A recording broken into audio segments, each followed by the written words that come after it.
Every year, millions of people worldwide spend billions of dollars on music, theater, sports, and other live entertainment. From metal to monster trucks, rap to wrestling, kids to country, Pushing Cases is dedicated to all of the people on past, present, and future road crews that make sure the show always goes on. Check it! On this episode, we're pushing cases with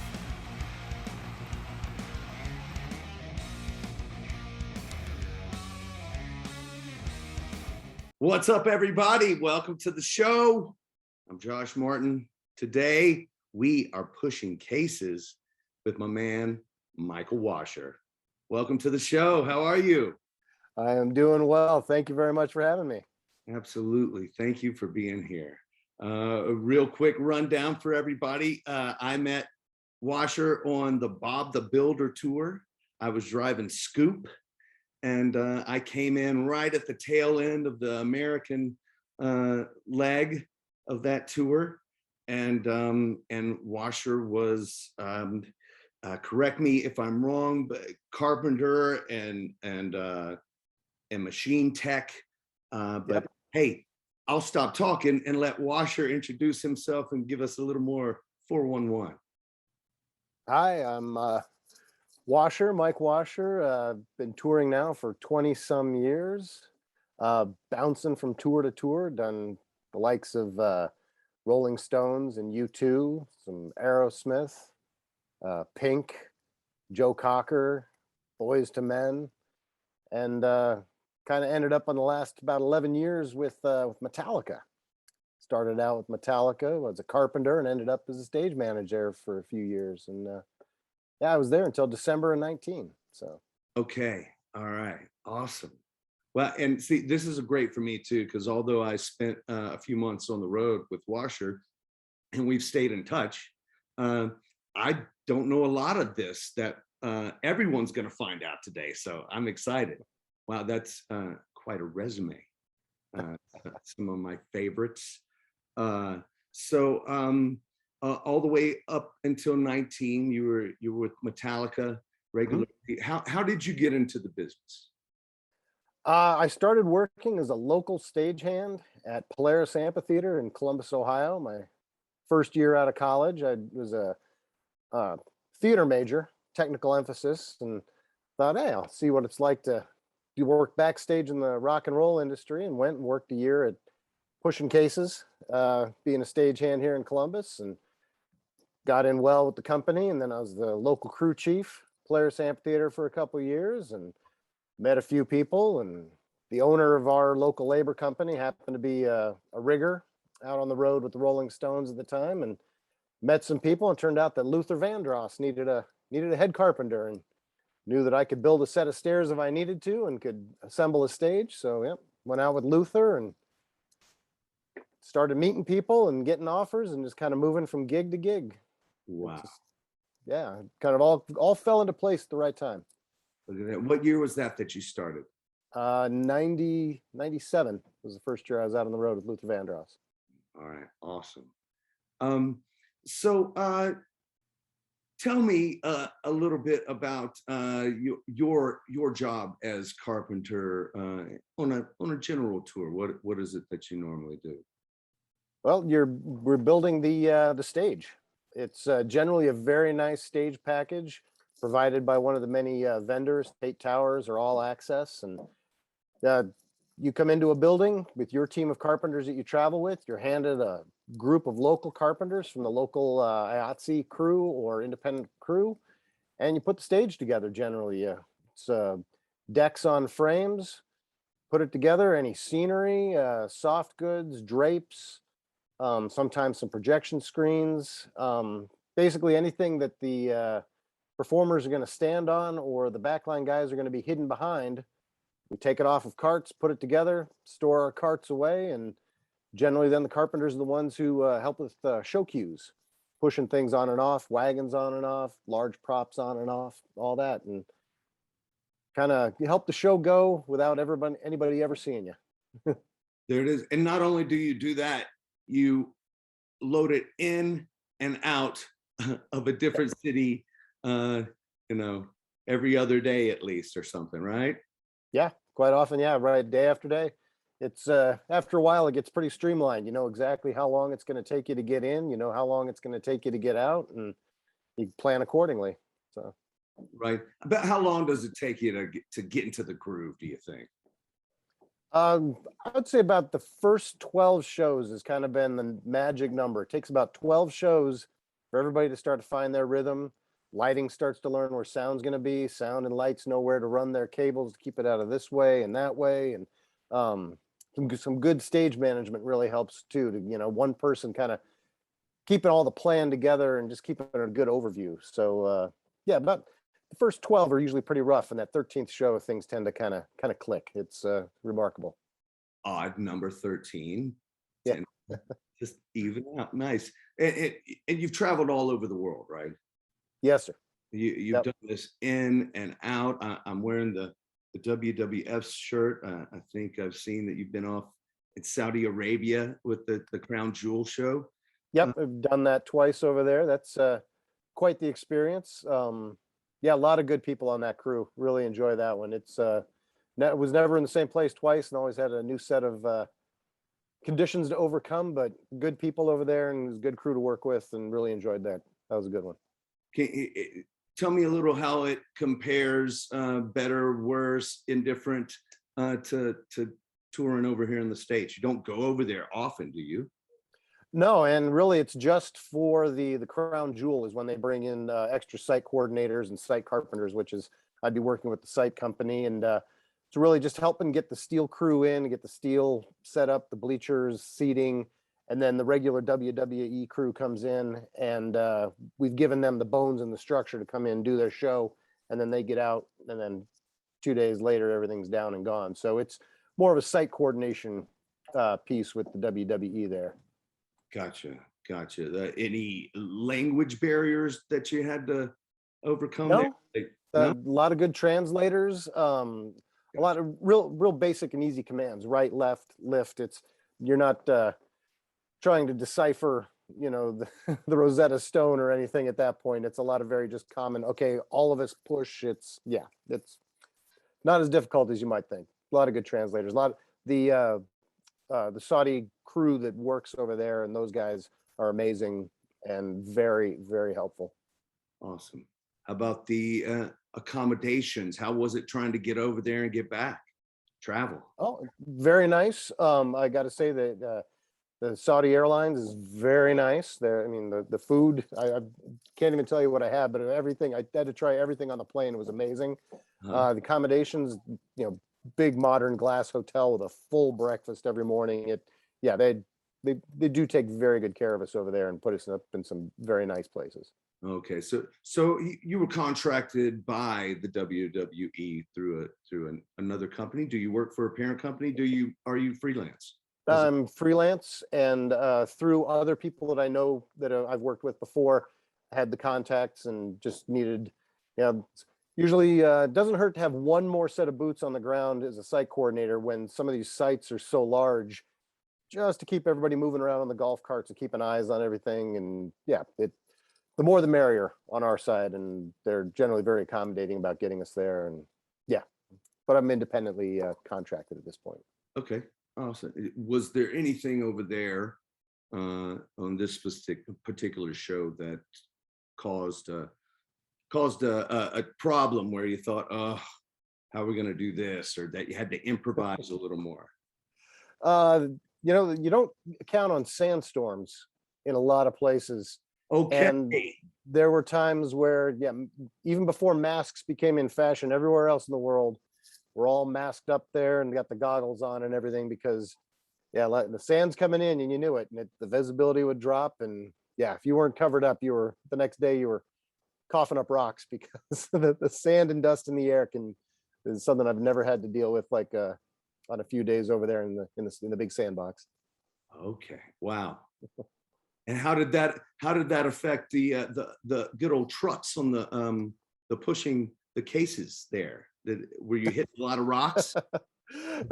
We tend to find ourselves in some parking lots and some tarmacs that are not exactly the most user friendly for your tiny little wheels there, tiny casters. But the labor that they tend to get in there, everyone was hardworking from the word go to, when they had to leave, they were there, they were on site, and yeah, they'd push the world for us if we asked them to, I'm sure. And see, that's part of what this show is about. Dedicating to you guys and everybody else who's done it before and continues to do it, that, no matter what, sandstorms, thousands of miles, all that, you just get her done, right? I love Yeah. that. One of the things that drew me to the road crew, and I got along with all you guys. I appreciate y'all teaching me along the way the ways of the roadie. Definitely. No, tell me, okay, so back in the States though, I remember in different buildings, oh boy, it's a hard push, or there's this, that, or the other thing. The truss is crossways. It's not a straight grid, this, that, or tell me some things that you, as a more seasoned pro, might have had to overcome, or maybe your most difficult situation to get through. From building to building, generally as you go in, if you tend to come across a situation that you just don't know where you start scratching your head, you look to the locals often and they'll say, well, when this show came in, they did this. When this show came in, they did that. Those are, so you tend to find that a lot of what you might immediately walk into as a problem or a concerning situation, it'll sort itself out, or you'll find a way. The one thing that venue to venue across the country and the world that's never stopped being a significant problem is storage. It's you bring in these huge shows, you got hundreds of cases for your lights, you got wheel boards for the PA, you got set carts for a massive stage you've just built, and nowhere to put anything. Because when they designed the arena, beautiful state-of-the-art arena, there's plenty of storage back here. But then they realize, oh, we're pulling out half the seats to make the floor bigger. Well, those seats got to go somewhere. So those take up some storage. Suddenly that, they've got a basketball team, they've got an arena football team, they've got 2 hockey leagues, a soccer team, and, an ultimate Frisbee team that all have their gear stored under the bleachers everywhere. So storage is one of those items that just more than not is the most aggravating thing going into any venue. If it was built in 1922 or it was built last year, if there's storage, somebody's already put something there. So a lot of times you got to put things back into trucks, and that it slows down the out when you got, you have all your gear ready to go and nothing to put it in yet because you're waiting on a truck rotation to get the truck with your carts in the door to then load the carts to get them back out. And so, yeah, as far as grid height, grid size, door size, anything like that, generally somebody's come through there ahead of you and figured it out. But anytime you go in and there's no storage, it can almost soul crush you, because you got to still keep your fire lanes open. You still got to provide for where the ushers are going to get their uniforms, so you can't clog this hallway. And so but the walkthrough in the morning with the general manager and the local crew and all that, you hope, if you have a site coordinator, that they've got it all taped off ahead of you. You can go in and say, okay, this whole wall is yours, and we have this banquet room that nobody's using. If you're real careful with the carpet, we can get things in. So you try to look for any nook and cranny and stack things as high as you can in a safe way. But yeah, storage will kill you all around the world. That's the same thing basically that Ryan Floyd said. I don't know if you know Ryan Floyd, but yeah, I know the name. He judges a building by the amount of storage space. And that's very true. Like you said, it's few and far between. Some of the newer spaces, he said, have caught on, but like you said, not all of them. Yeah. Or as soon as they bring down that big scoreboard, the big hockey scoreboard that they're able to wheel out of the way, so you have more room to rig and more weight in the ceiling, and you see that thing's pushed right out onto the loading dock, and it's okay. But loading docks, that's another thing. It's nice to see all the new buildings have proper loading docks and such, where the older buildings with no loading docks and everything's coming down ramps or forklifting. It not impossible. It just the speed aspect kind of takes a hit when everything has to go onto the forklift blades or everything comes down a ramp. So Okay. But even that, I'll forgive you. As long as I got some place to put my carts, I'll forgive you if you don't have a loading dock. Wow. Hear that? Any buildings that aren't here anymore that you weren't necessarily so sad to see it go because of less than favorable experience? I've been asked that before, and yeah, there's a lot of places that as you walk out the door, you're like, I never want to see this place again. And some of them you see again, and they may have made an improvement or two, but I guess I'm always glad that everybody came out, that we all went in, we had a show, we got out, and if we did it once, we can do it again. But yeah, there won't be too many tears shed for some places. The Checker Dome comes to mind, and the Spectrum had a great crew, but little, that building it was time for them to go. That building itself was time for them to go, and just yeah, a few of the older ones, the minor league hockey ones, that's all they ever intended for to do, is to hold a minor league hockey team, and then it comes down to access, storage, and the one beam that you can hang everything from, kind of a. But yeah, we got in once, you can get in again, is kind of at the end of the day. So how about the opposite of that question? How about a good old one that they don't make them like they used to, that's gone? That you oh, so many places have changed their names that even if I knew what they were called back then, I'd say it and somebody would go, that's the Pepsi. No, that was Pepsi up until it became the Gillette. And then, yeah, well, Twisted Iced Tea came in and took the name on that one. So I probably couldn't even name the ones that are, you can't wait to get back to. But gotcha. Yeah, that makes sense. I foresaw that when that started coming. I was like, well, what happens if? Sure, it happened. Yeah.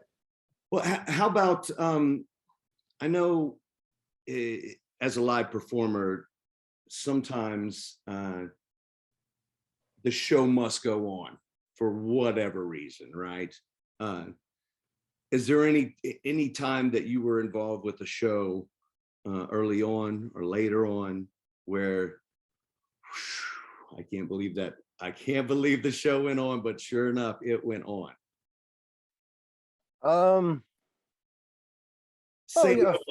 Save of an artist barely showing up on time or showing up late. I've seen artists show up hours late, Sure. and the show's still going on. Sure. But the audience didn't seem to mind. The audience sat by very calmly. Right. But how about that maybe happened? Didn't show up, or you were like, guys, we're missing a whole thing, or we need, I don't know, anything like that? Well, the first time we tried to load in Bob the Builder in the United States before we were, because we were just come from Europe, and there were some large structural pieces missing from the garage in the house. The only two large props on stage were Bob and Wendy's house and this garage, and large structural members were simply not with the gear. And a quick phone call to England, yeah, they're here. Well, these are pieces that are structurally needed to support this house that we can't refab, we can't make something that's going to do it. So, well, we've got, all right, X amount of time, we can get them FedExed here, but the pieces are going to have to be cut in half to go through a metal detector to make sure we're not smuggling something. And so it's like, so then pieces show up and have to be re-welded and bracketed and braced because they had to be cut down to a point where they were small enough to ship. And that would have been, well, how are we going to do this? We don't have any place for the machines for Bob the Builder to drive off stage. It was so, but yeah, they were able to get all the pieces. And the big thing was, in order to go on a certain plane, it had to go through a metal detector that was small enough that these large pieces wouldn't go through. So they ended up cutting the pieces and re-bracketing them in a way that they could then be pinned together on the other side. And that was interesting. But in the background, you're trying to think, how can we make this work? Well, okay, we don't put this building up, and we just hang a black curtain and put a sign on it that says garage, and tell all the kids that the garage is on vacation or something. But Yeah, you got to come up with a plan B, you know, and if there's nothing that's going to stop a show short of an artist not being there, really. I've been with shows where like the support band is stuck in the blizzard. So, you know, what do? Well, we either don't have a support band, or, hey, backline guys, get out there and have a show. And you know what? This kid can rap. Let's get him out there and let him rap for a little bit. You know, it's just you make it happen, because really nothing should stop the show short of the artist not being able to perform. Man, and again, what I love about not just show business, but the people behind the scenes that you don't see and aren't aware of, that make things go and happen so much that people enjoy constantly every day, and Yeah. and are oblivious to all of the worker ants and stuff that goes on. And you get so many people with so many different knowledge sets that at one point we had some power problems on a particular show, and that I don't completely understand, but they were able to solve these power problems by bringing in banks of lights that were rigged into trusses and have them outside the venue that were then hooked up in order to take a power surge or something that had to do with the power that I still don't completely understand. The show went off fine, and every once in a while this full rack of lights that's sitting out in the parking lot would just glow to take whatever load off or exchange. But somebody knew, hey, if we do this and this, or we've seen this before, we can. And next thing you know, they hired a local lighting company. We just need trusses filled with lights, we need this much cable, we're gonna hook it up. And yeah, so many things I've seen. I can't explain why this is happening over here, but we know it's causing the show to happen over here, so let's just go for it.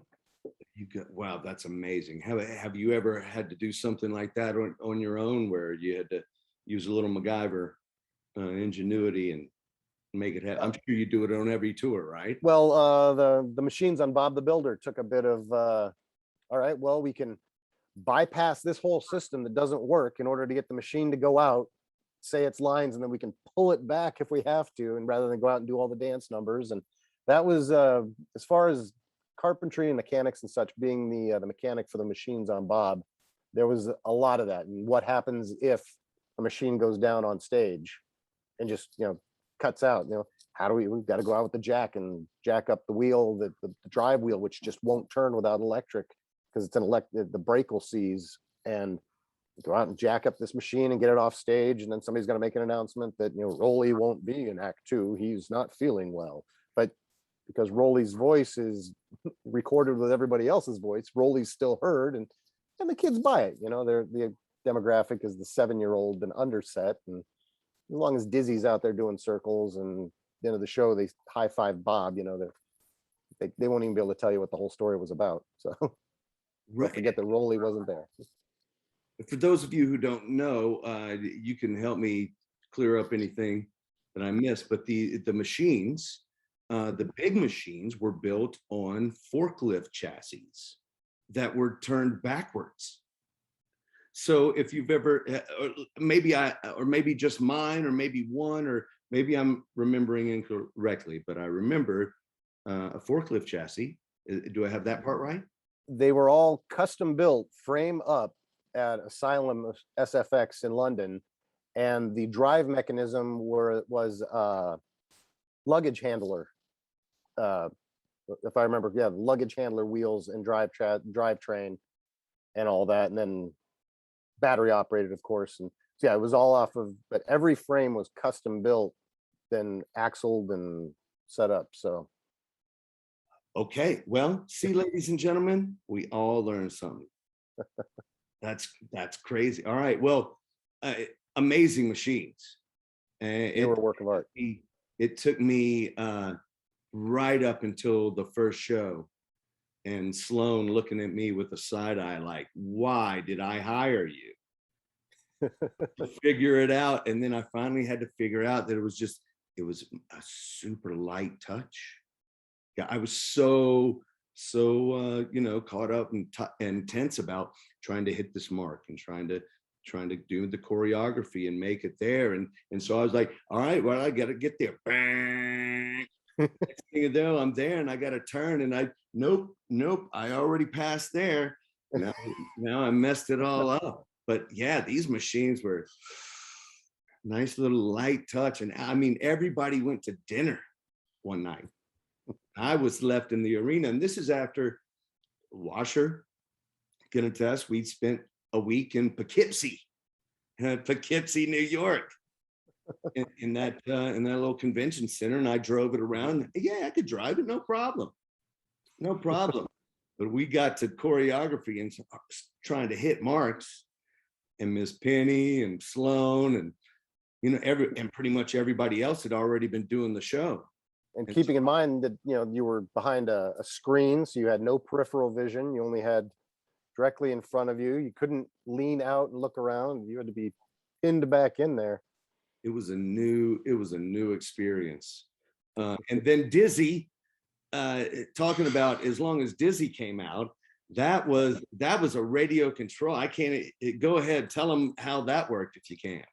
Yeah, that was as large as your average cement mixer, which Dizzy is. All radio controlled from, we had a crow's nest set up high, and our buddy Jason would be up there controlling it.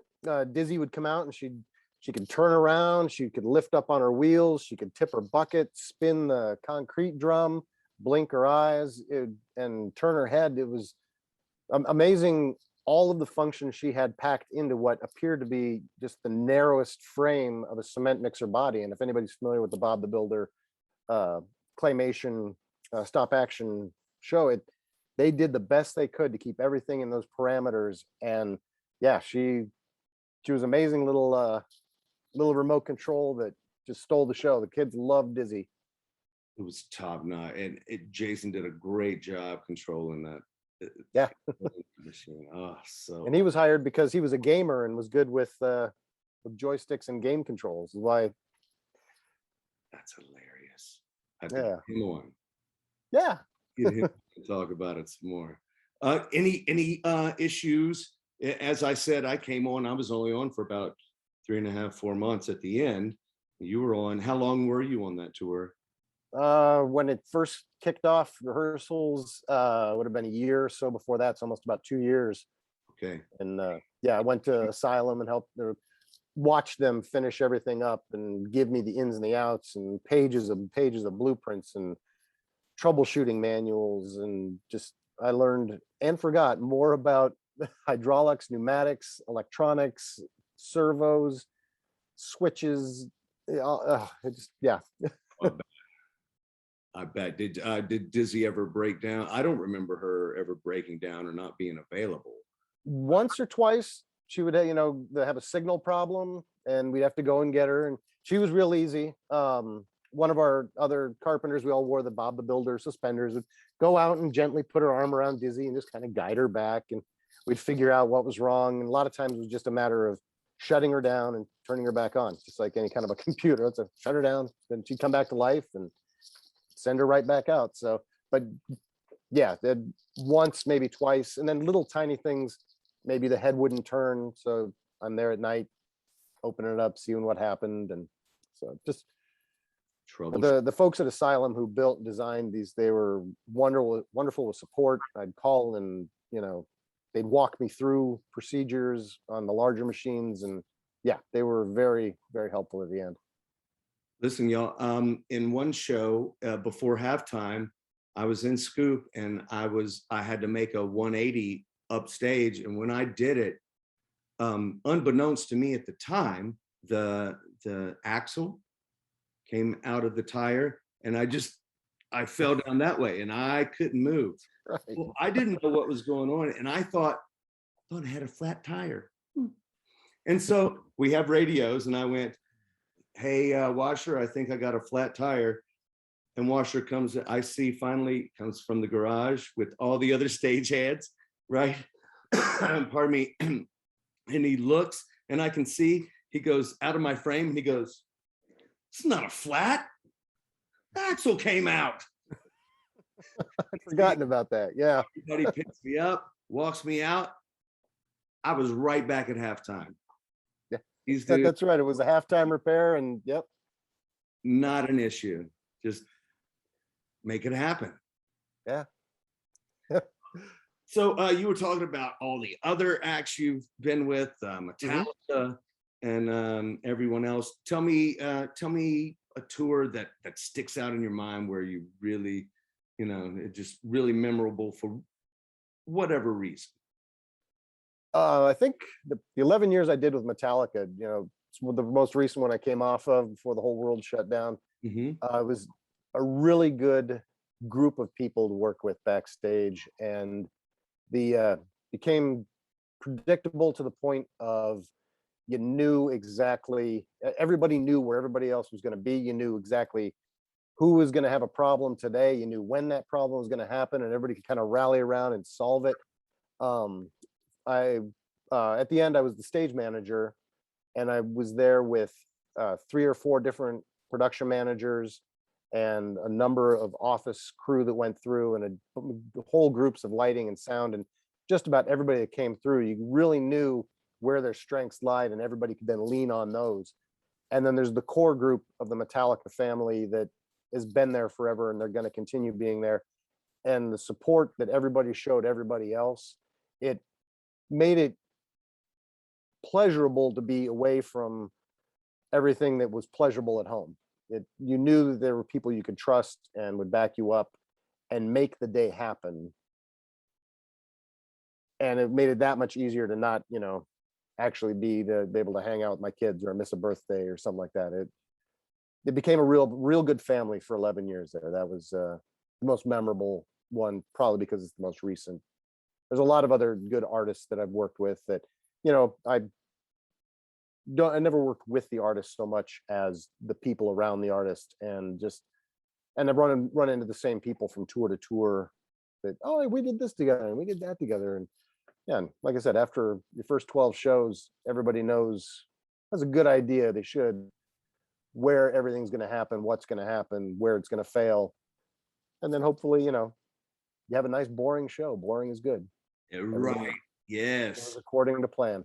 And if not, you knew that everybody would be there to pitch in. There was a time where we suddenly had to run a whole bunch of 4-aught feeder, power feeder, moments before the show was supposed to go on. And I put out a single call on the radio, and every department shows up and crawls underneath these bleachers that are filling up, that we quickly needed to run a whole new set of power feed because there was something wrong with what, something had happened during the day after all the testing. And the easiest thing at this point was just put out all new cable, make one call, and you've got, every department has, a dozen extra representatives who didn't need you in there pulling cable. It just, made problems go away quickly with that group. Teamwork making the dream work. Yeah. I used to get slapped for saying that, but did you? I love saying it. I can see on the road, traveling with everybody and living with everybody and working with everybody and eating with everybody and sleeping and hanging. And you get tired of hearing the same thing from everyone, don't you? Well, yeah, predictability and boredom. It's something, I try to be as predictable as possible for everybody. Nice. You talked about Metallica being an enjoyable thing for you to be away from your family and your kids. I know that when you are at home with your kids, that you homeschool. Yes, we homeschooled for many years. That already happens, right? And I follow you on Facebook. We've been Facebook friends for a while now, but I love the post of today's homeschool lesson, changing the light fixture. Yes. Exactly. Yeah. Tell me about that experience. Homeschooling your children. When did you do that? From the beginning? From the beginning, my wife's always had, the idea that, the idea of structure, and she sold me on it, that sitting at a desk and all of that just maybe isn't the best way for everybody to learn. Gotcha. And we thought that our kids could have a different opportunity to learn, in a different way. We still require math. They've got to take math lessons. They've got to be tested on that. Each of my children are required to learn an instrument. and each one of them is required to be in some sort of athletic sport. So these are, just non-negotiables that pretty much my wife has set up, and I agree with that.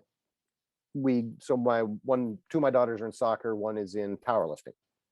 One plays the piano, the other plays the violin, and my youngest, who picked her instrument next year, has decided she wants to play the flute, which, out of all the instruments, it's the easiest one, I guess, to carry around. But and then, yeah, then we belong to a large homeschool community that just kind of, as soon as you become a homeschool, everybody kind of comes out of the woodwork that said like, oh, you homeschool. And this person is going to take a bunch of kids to do this science thing, or this other person is going to set up a homeschool theater co-op that we were part of until the world shut down, that my wife was directing shows and my daughter was getting ready actually to direct a play. So, a little bit of my experience can help out with that, and just getting them involved in anything. And the fact that they need to learn how to do things as well, as like when it's time to rotate the snow tires onto the truck. All right, come on out. We're all gonna learn how to safely jack up the car, put it on stands. We're gonna get the the tire off. We're gonna explain the impact wrench and how that works, and just basic and when you go to fix a light switch, how to turn off the electricity, how to check to make sure the electricity is turned off, and just things that you should be able to know how to do. Man, I wish school was like that. I wish I had your patience to be the super homeschool dad. When I'm home, but I've been home quite a bit, so I'm hoping to that I'm getting some lessons across to the girls. Right on. Are the girls, are they following? Do they have any aspirations to be in show business like dad, or anything around the area? I don't know. They we as a family have done Farm Aid a couple of times, and my older daughters help out in the office. So they're starting to learn how shows happen, and more of the production side of things. So wouldn't disappoint me if they decided to go into the industry.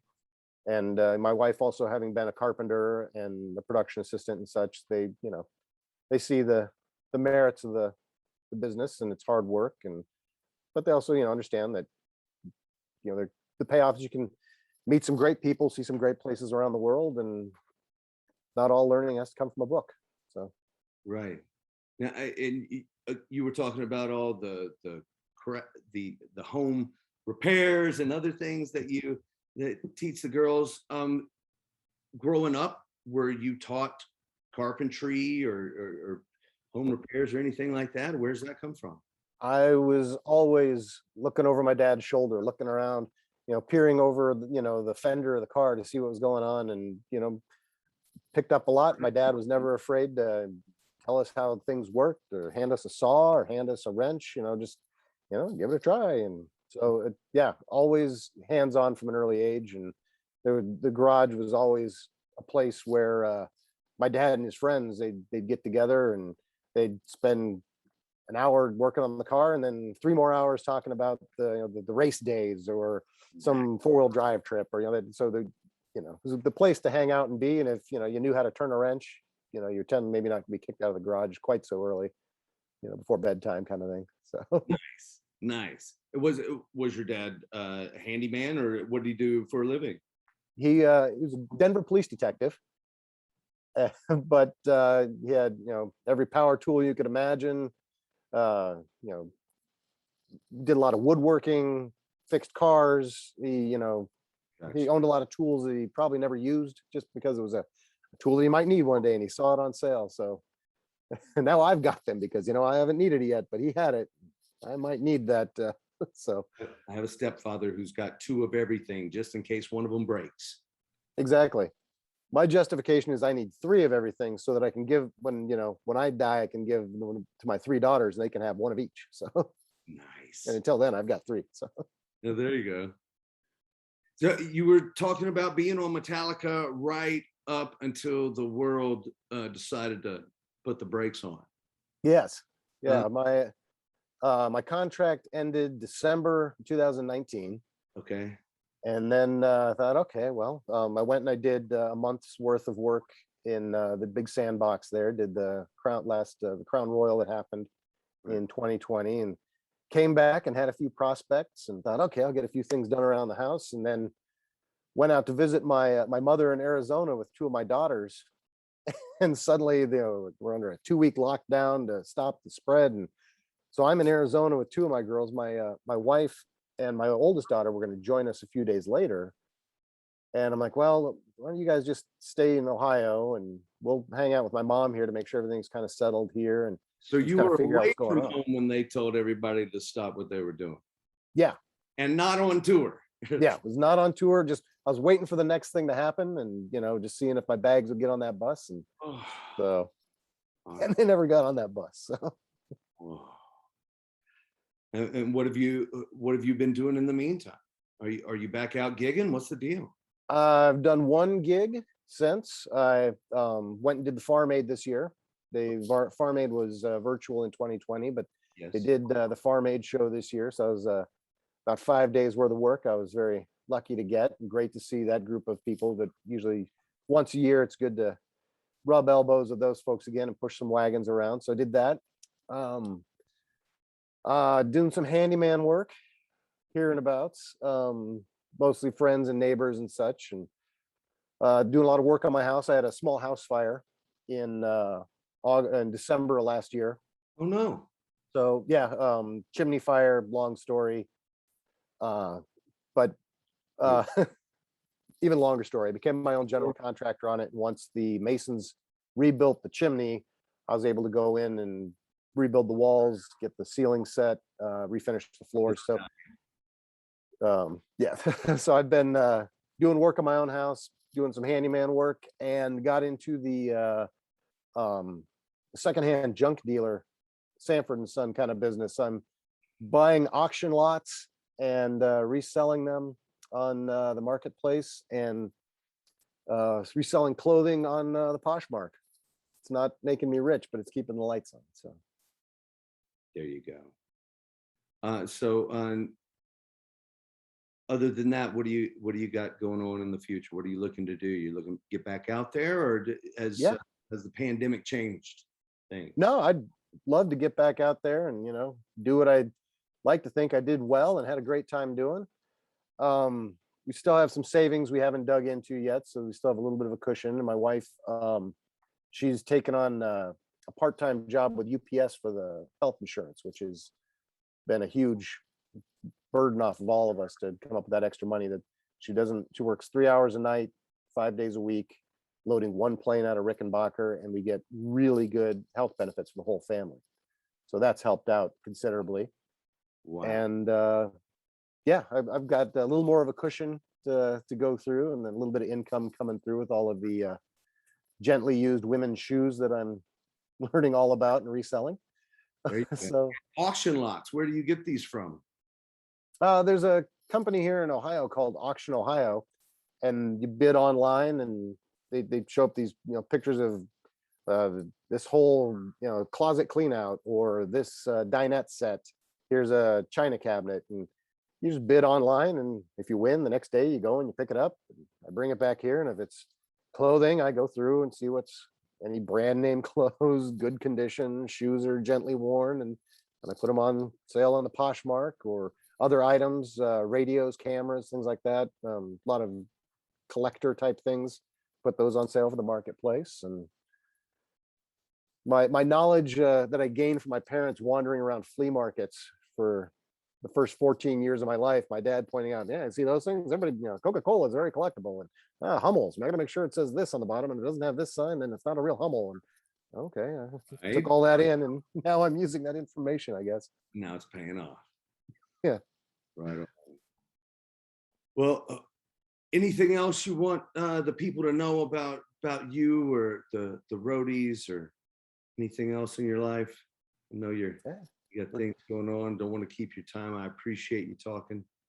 There's a lot of roadies out of work still, and there's gonna be for a while. And just check in on your brothers and sisters, make sure everybody's doing well. There was already a problem with our brothers and sisters not handling road life very well, and stepping off this coil before the pandemic happened. And I've heard of a few others since that have not handled being away very well, and check in on them.